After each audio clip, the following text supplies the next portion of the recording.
না। ফেব্রুয়ারিতে নির্বাচন হবে না বলে মন্তব্য করেছেন এনসিপি নেতারা। তারা বলছেন এখনো সংস্কার ঠিকমতো হয়নি, তাহলে কেন এত দ্রুত নির্বাচন দেওয়া হবে? সুতরাং নির্বাচন হবে না।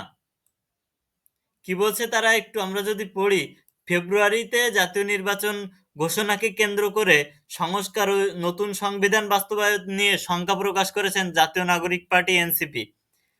মঙ্গলবার 12 আগস্ট রাজধানীর কৃষিবিদ ইনস্টিটিউশনে জাতীয় যুবশক্তি আয়োজিত যুব সম্মেলনে তিনি বলেন, ফেব্রুয়ারিতে নির্বাচনের ডেট ঘোষণা হয়েছে, কিন্তু ফেব্রুয়ারিতে নির্বাচন হবে না। ফেব্রুয়ারিতে নির্বাচন হলে সংস্কার ও নতুন সংবিধানের জন্য যারা শহীদ হয়েছিল তাদের জীবন ফিরিয়ে দিতে হবে সরকারকে। তিনি আরো বলেন, সংস্কার এবং নতুন সংবিধান ছাড়া নির্বাচন হলে মায়ের বুকে সন্তানকে ফিরিয়ে দিতে হবে। একই সিস্টেমের মধ্য দিয়ে নির্বাচনে গেলে এতগুলো মানুষের শহীদ হওয়ার প্রয়োজন ছিল না, এটা বলে জানান তিনি।